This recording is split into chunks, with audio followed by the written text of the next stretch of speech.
Hello student, algebra exercise 3.15 sixth sum.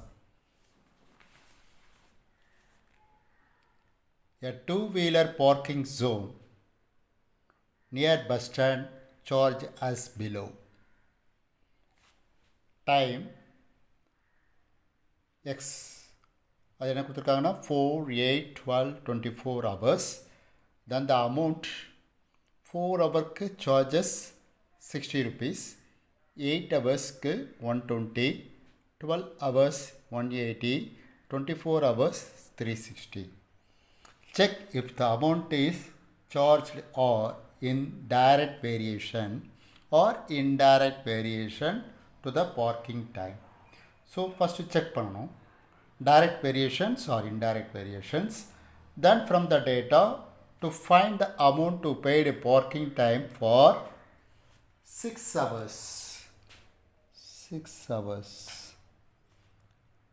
And finding parking duration when the amount is paid 150. This is the question. So ஒரு parking ஏரியாவில் times ஹவர்ஸில் கொடுத்துருக்காங்க. தென் அந்த ஹவர்ஸ்க்கு 1 ஹவருக்கு எவ்வளோ அமௌண்ட்டு அப்படின்னு மாதிரி இங்கே 4 ஹவர்ஸ்க்கு 8 ஹவர்ஸ் 12 ஹவர்ஸ் 24 ஹவர்ஸ்க்கு கொடுத்துருக்காங்க. So first you have to check it is direct variation R indirect variations. இந்த டேப்லெட் காலத்தில் பாருங்கள், when x is increasing, x increase ஆகுது 4, 8, 12, 24. Then the y is also increase. பாருங்கள், x increase ஆக சமயத்தில் y is also continuously increasing. 60, 120, 180, 360. So when x is increasing, y is also increasing. Therefore, it is direct variation. When x is increasing, y also increasing. Therefore, it is direct variation. So it is direct variations. So அப்போ direct variationsனா equation எப்படி இருக்குன்னு நான் சொல்லியிருக்கேன், y equal to kx. Therefore நம்ம constants variation கண்டுபிடிக்கணும். என்னென்னு பாருங்கள், therefore k equal to y by x. Constant variation நம்ம கண்டுபிடிக்கணும். ஸோ அப்போ இந்த x வந்து கீழே வந்துடும். therefore k equal to y by x. k equal to, so first y பாருங்கள் 60 divided by 4. Second one 8 divided by 120 divided by 4. So இதை cancel பண்ணி பாருங்கள், 15 டைம்ஸ் போகும். அதே மாதிரி இது பாருங்கள், 120 by 8. ஸோ இதை கேன்சல் பண்ணி பாருங்கள் 15. ஸோ சிமிலர்லி 180 டிவைடட் பை 12, அதை கேன்சல் பண்ணாலும் உங்களுக்கு 15 வரும். ஸோ அப்போ அந்த கான்ஸ்டன்ட் வந்து உங்களுக்கு ஃபிக்ஸடாக இருக்குது 15, 15, 15. அதனால தான் அது கான்ஸ்டன்ட் வேரியேஷன். therefore அந்த equation y equal to k இருக்க இடத்துல 15x. ஓகே, ஸோ நம்ம இப்போ இந்த பாயிண்ட்டை நம்ம என்ன பண்ணணும், கிராஃப் ஷீட்டில் ப்ளாட் பண்ணணும். இந்த பாயிண்ட்டு இது எக்ஸு, இது ஒய். நம்ம இப்போ இந்த பாயிண்ட்டை நம்ம என்ன பண்ண போகிறோம், கிராஃப் ஷீட்டில் ப்ளாட் பண்ணி அந்த கொஸ்டின் என்ன கேட்டிருக்காங்களோ அதை கண்டுபிடிக்கணும். ஓகே, இப்போ நான் பாருங்கள், கிராஃப் ஷீட் எடுத்தாச்சு. இப்போ இந்த கிராஃப் ஷீட்டில் நான் என்ன எடுத்திருக்கேன்னு பாருங்கள். ஸோ இந்த இடத்துல மேக்ஸிமம் வேல்யூஸ் 24 தான் இருக்குது. ஸோ 1 1 எடுத்தால் நமக்கு இந்த ஆக்சிஸில் எக்ஸ் ஆக்சிஸில் இடம் பத்தாது. ஸோ அதில் நான் 2 2 எடுத்திருக்கேன். 2, 4, 6, 8 அப்படி எடுத்திருக்கேன். அண்ட் நெக்ஸ்ட்டு அந்த கிராஃபில் கீழே பார்த்தீங்கன்னா மேக்ஸிமம் 360 இருக்குது, 10 10 இருக்குது, டென்ஸ் மாதிரி இருக்குது. ஸோ நம்ம 10 10 எடுத்தால் கூட 36 இருக்கணும், 36 ரோஸ் இருக்காது. ஸோ அதனால் நான் என்ன பண்ணுறேன்னா 20 20 20 எடுத்திருக்கேன். ஓகேங்களா. 100 எடுத்தால் ரொம்ப குட்டியாக இருக்கும். 100, 200, 300, 400 வரும். கிராஃப் இவ்வளோன்னு இருக்கும். டயக்ராம் நல்லா இருக்காது. ஸோ நான் 20 இதை எடுத்திருக்கேன். ஸோ எக்ஸ் ஆக்சிஸில் ஐ டேக் டைம், ஒய் ஆக்சிஸில் என்ன எடுத்திருக்கேன், நான் அமௌண்ட் எடுத்திருக்கேன். ஸோ இப்போ பாருங்கள், இப்போ பாயிண்ட்டை நம்ம பிளாட் பண்ணலாம். பாயிண்ட்டை என்ன கொடுத்துருக்காங்க பாருங்கள். ஃபஸ்ட் பாயிண்ட் வந்து when x equal to 4, y equal to 60. So அப்போ நம்ம இந்த ஸ்கேல் எப்படி வைங்க. when x equal to 60, so x equal to 4, y equal to 60. So அந்த இடத்துல கரெக்டாக பாயிண்ட் வச்சு பிளாட் பண்ணுங்கள். போட்டுட்டு 4,60. தென் 8, 20. நான் பெனில் போடுறேன்னு சொல்லிட்டு நீங்கள் பெனில் போட்டுறாதீங்க, பென்சிலில் தான் போடணும்.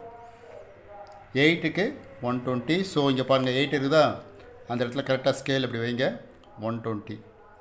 ஸோ 120 எங்கே இருக்குதுன்னு பார்த்து கரெக்டாக பிளாட் பாருங்கள். 120 இங்கே இருக்குதா 120. ஸோ அந்த இடத்துல சர்க்கிள் போட்டு 8,120. தென் 12க்கு 180. ஸோ 12 மேலே அந்த ஸ்கேல் வைங்க கரெக்டாக. 180 எங்கே இருக்குதுன்னு பாருங்கள். ஸோ அங்கே பிளாட் பண்ணுங்கள்.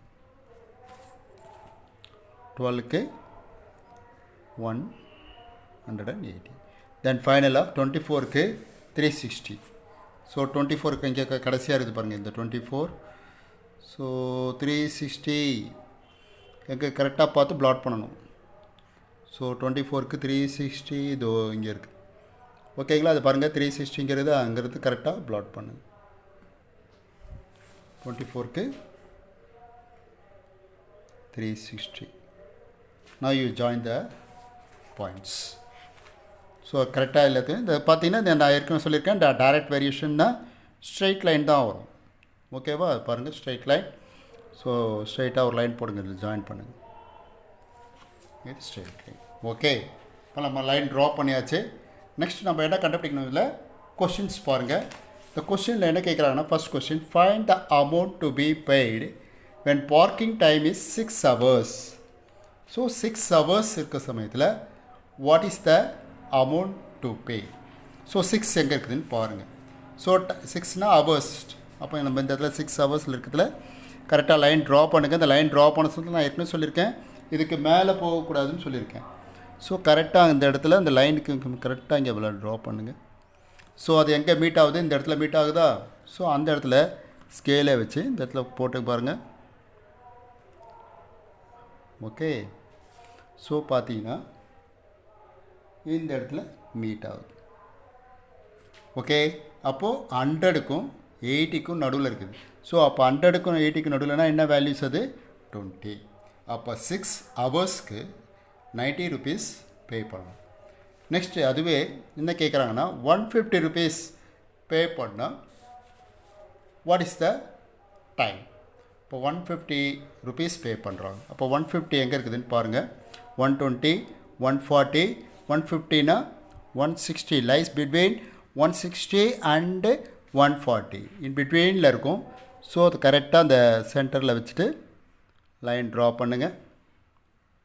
அந்த லைனை நான் ஏற்கனவே சொல்லியிருக்கேன், இந்த லைன் தாண்டி போகக்கூடாது, கரெக்டாக அந்த லைனாண்ட ஸ்டாப் பண்ணிடணும். ஸோ இந்த இடத்துல பீட் ஆகுதா. ஸோ திருப்பி அந்த இடத்துல வச்சு பர்பெண்டிகுலராக ஒரு லைன் போடுங்க. அது எக்ஸ் ஆக்சிஸில் எங்கே மீட் ஆகுதுன்னு பாருங்கள். எங்கே மீட் ஆகுது, 10ல் மீட் ஆகுது. அப்போ ஸோ 150 rupees பே பண்ணால் 10 hours பார்க்கிங் டைம். ஸோ இதுதான் ஆன்சர். இப்போ மறக்காமல் நம்ம இங்கே ஆன்சர் எழுதணும். என்ன எழுத போகிறீங்க இப்போது, ரிசல்ட் என்ன எழுதணும். ரிசல்ட் வந்து 6 hours. த அமௌண்ட் இஸ் எவ்வளோ, அமௌண்ட் இஸ் எவ்வளோ பார்த்தோம் நம்ம 6 ஹவர்ஸ்க்கு எவ்வளோ அமௌண்ட் பார்த்தோம் இங்கே 90 rupees. ஸோ ₹90. அடுத்துக்கு நெக்ஸ்ட்டு 150 rupeesக்கு எத்தனை ஹவர்ஸ், 10 hours. பாருங்கள் இங்கே 10 hours. 150 rupeesக்கு 10 hours. ஸோ 150 rupees ஹவர்ஸ்க்கு, sorry rupees, the hour is 10. So இது ரிசல்ட். சிம்பிளாக எழுதினா போதும், ரொம்பலாம் காம்ப்ளிகேட்டடாக எழுத வேண்டாம்.